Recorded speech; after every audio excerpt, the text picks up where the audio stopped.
अलका फूट फूट के रो पड़ी और बड़बड़ाई, सच में इन हालतों में मध्यम वर्गीय होना एक गुनाह हो गया। शाम के 7 बज चुके थे। अलका खाना बनाने के लिए उठी। अलका सब्जी बनाती जा रही थी और उसकी आंखों के बहते आंसू रुकने का नाम ही नहीं ले रहे थे। घर की हालत और बच्चों के भविष्य की चिंता में बेहद दुखी और बेचैन कर रही थी। अलका सोच रही थी इन 23-24 साल में कितना कुछ बदल गया है। 24 साल पहले सावित्री एकटक उस खाने को देख रही थी जो पीपल के पेड़ के सामने रखा था। सावित्री ने चौंक कर अपने 3 साल के मरियल बेटे राजू को देखा और बड़े प्यार से पूछा, क्या है बेटा?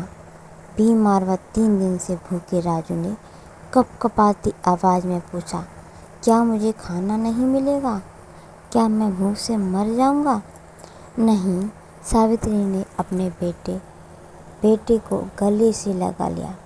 उसने एक बार फिर खाने की तरफ देखा और सोचा, राजू भूख से तो मर ही रहा है, फिर मैं यह सोचकर क्यों इसे भूखा मारूं कि आज अमावस्या है और किसी ने टोना टोटका करके यहाँ पर खाना रखा है।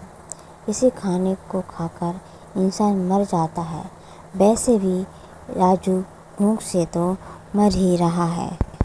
जब इसे मरना ही है तो भूखे क्यों मरे? बढ़िया खीर पूरी खाकर क्यों न मरे? फिर अचानक उसकी आंखों में हल्की आशा की चमक आ गई कि ऐसा भी हो सकता है, खाना मिल जाने पर शायद मेरा राजू बच जाए।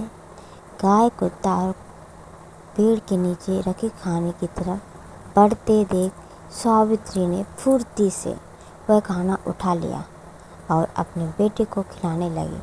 शायद मुंह से बड़ा जादू टोना दूसरा नहीं है। सावित्री ने अभी कोर थोड़ा ही तोड़ा था। अलका ने टोका, अरे अरे रखो यह खाना तो गाय और कुत्ते का निमित्त का है। सावित्री सहम गई। उसने खाने की प्लेट को जम से पकड़कर उठी और अपनी झोपड़ी की तरफ भागी। अलका उसके पीछे पीछे भागी। यह क्या कर रही हो? ऐसे कैसे तुमने यह खाना उठा लिया? अजीब औरत हो तुम। सावित्री गिड़गिड़ा उठी। मेरा राजू बीमार है, 3 दिन से भूखा है, खा लेने दो ना, नहीं तो वह भूख से मर जाएगा। तभी शोर सुनकर अलका के पति विनोद व सास सुषमा देवी बाहर आकर पूछा, क्या हुआ? देखो ना माँ जी, पितरों के लिए जो खाना निकाला था वो है औरत उठा कर ले जा रही है। यह पर अलका सुषमा देवी सम्मान हो रहा था। वहाँ पर सावित्री ने अपने बेटे को खाना खिलाना शुरू कर दिया। सुषमा देवी ने सावित्री को डांटते हुए कहा, रखो वह खाना। सावित्री फूट फूट कर रो पड़ी, बोली, मेरा बेटा भूख से मर जाएगा। सुषमा देवी ने कड़कती आवाज़ में कहा, पहले वह खाना वहीं पेट के पास रखो। लाचार सावित्री ने अलका व सुषमा देवी और विनोद का चेहरा देखा। उसका मन कर रहा था कि वह वो खाना लेकर भाग जाए, पर उसकी हिम्मत नहीं पड़ी और उसने मन मारकर वह खाना वहीं पीपल के पेड़ के पास रख दिया। सुषमा देवी अब थोड़ी नरम पड़ चुकी थी। मैं तुरंत दूसरा खाना देती हूँ। सच? सावित्री को सुषमा देवी की बात पर विश्वास नहीं हुआ। शहर के बाहर सस्ती ज़मीन मिल रही थी तो शंभू बाबू, जो हाई स्कूल के रिटायर्ड शिक्षक थे, वहाँ पर ज़मीन खरीद के मकान बनाया। वहाँ पर गिनती के ही मकान थे और 2-4 घर में शंभू बाबू का बगल में बंगला था। सामने वाली ज़मीन विजय बाबू ने खरीदी थी, जो एमपीवी विभाग से रिटायर हो गए थे। उनके बेटे अमित की सेल टैक्स विभाग में नौकरी लग गई और पोस्टिंग दिल्ली में हुई तो वह लोग दिल्ली चले गए। ज़मीन की चौकीदारी करने के लिए सावित्री और उसका पति श्यामू, उसका बेटा राजू आए थे। और ज़मीन में अपनी छोटी सी झोपड़ी बनाकर रहने लगे। श्यामू मिस्त्री था। अभी उन्हें आए एक ही हफ्ता हुआ था कि बारिश शुरू हो गई। 5 दिन उनके घर में चूल्हा तक नहीं जला। वह लोग पास ही के गांव के रहने वाले थे।